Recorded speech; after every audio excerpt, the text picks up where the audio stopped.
د هغې نه بعد دا سوال دی چې یو زنانه په یو کس پسې ورشي او هغه پې دم اچوي او دا کس ړونی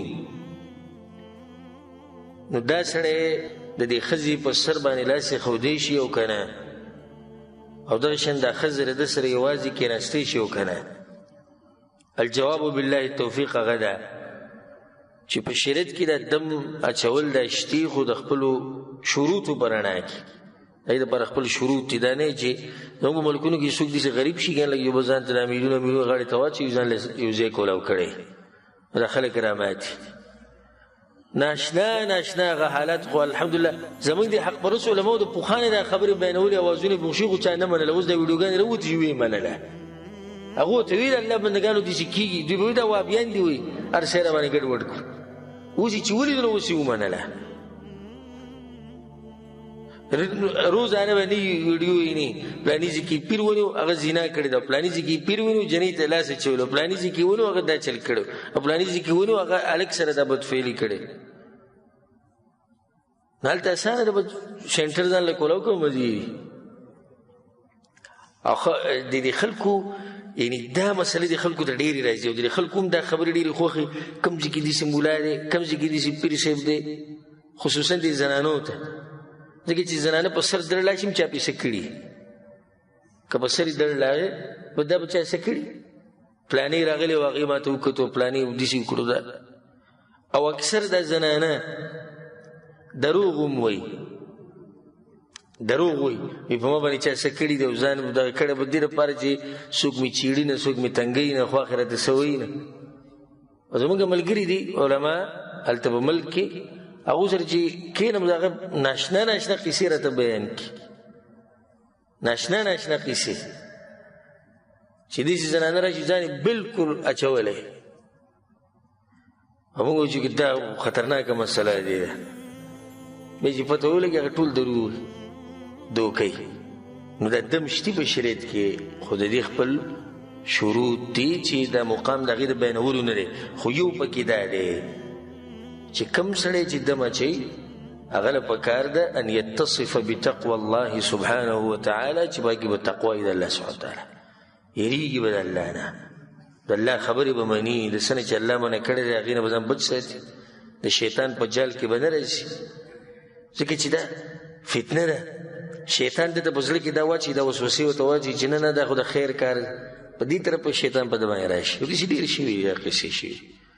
نو پکار دا ده چې دا زنانه چې کله په چا پسې ورځي او هغه پې دم اچي لازم به د دې محرم د دې سره دننه کښېني لازم به ورسره کښېني او دا چې داسې ووایي که نه چې دا پرېږده پوه شي چې ده کې څه ارامېتوب شتې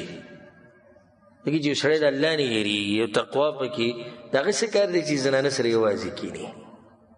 څه کار دی هغه دې سره او موږ که چېرته ووایو چې د جمعې منزله زنانه تلی شي یا د اختر منزله زنانه تلی شي یاره استغفرالله دې وابیان راپسې اوس نوي نوي قصې شروع کړو وایي چې زنانه دي د اختر منزله ځي وایي منګه غیرتیانه او موږ پښتانه هم که ته مخامخ نه کې سړی ته وایي چې ستا پښتو ماته معلومه ده ته لا غیرت او پښتو کې دا ښځې چې روانې دي دمګرو له یوازې ورسره کښېني ته دا ولې نه منع کوې د کاکا زوی د ماما زوی چې د کور په منځ کې ناستي ته دې ولې نه منع کوې او دلته چې د انډیا فلمونه ستا په کور کې چلیږي دا هلکان اینې راینې ستا ښځه ته دا ولې نه منع کوې خو چې کله د رسول صم خبر موږ بیانه کړه چې رسول صم اجازت ورکړی چې زنانه د اختر منزله تلی شي نو بیا د غیرت رایاد شو په دې کې د غیرت نه یاد چې دا ښځه ولې د دې پیر سره د دې مولا سره ولې یوازې په کمره کې کښېني څه چل لازم به ورسره یو کس دننه کښېني دویمه دې ته پکې دغه نه شي چې دا ړوند دی او بینا دی او دا نابینا دی نه حرام دی د بینا لپاره هم د نابینا لپاره او زنانه له لاس وړله مطلق حرام دی پردی زنانه لاس وړله نو څه ضرورت دی چې زنانه په سر باندې لاس ایږدي او بدن لاس ایږدي که ضرورت راشي د جنۍ نیوو ته یا به پیریان راشي یا نور څه ځکه خو موږ وایو چې د هغې سره د هغې یو محرم پکار دی یي د هغې خپلوان دي د هغې سره که زنانه ورسره راغلي که سړي ورسره راغلي هغوی د ورسره هغوی به لاس ایږدي هغې په بدن باندې دا سړی په یو حال کې هم لاس نشي ایښودی که ړوند دی که بینا دی او که نابینا دی والله اعلم د هغې نه بعد بل سوال دی دې سره تعلق ساتي وایي په ټلیفون باندې دم اچول څنګه دي الجواب بالله التوفیق هغه دا دی چې نن سبا خو ناشنا طریقې راوتې څوک په انټرنیټ باندې دمونه اچي او څوک په ټلیفون اچي ایوب کې هغه راوتې هغه تسبیح دي چې لیدل دی کنه هغه د خلک تباہ او برباد او ټول ته ویلي بوتل غوزن سره وړي وي سرونه دي کولاو کوي دغه د روان دي دم او په سپیکر کې سوي او د ګړځي دغه سره ټول او چوپ په سپیکر کې وګي دا بوتل تر سورش دا به ناشنا دم راوته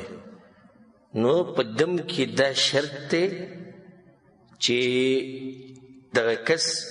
بردی سړي په خوا کې رسول چې په دم اچي او د رسول صلی الله علیه وسلم صحابه کرامو دانی سب چې ولري نه دمونه چوري او رسول صلی الله علیه وسلم احدث فی امرنا هذا ما ليس منه فهو رد څوک چې په دین کې نوی کارونه راوباسي او په دین کې نه د مردود کارونه وي والله اعلم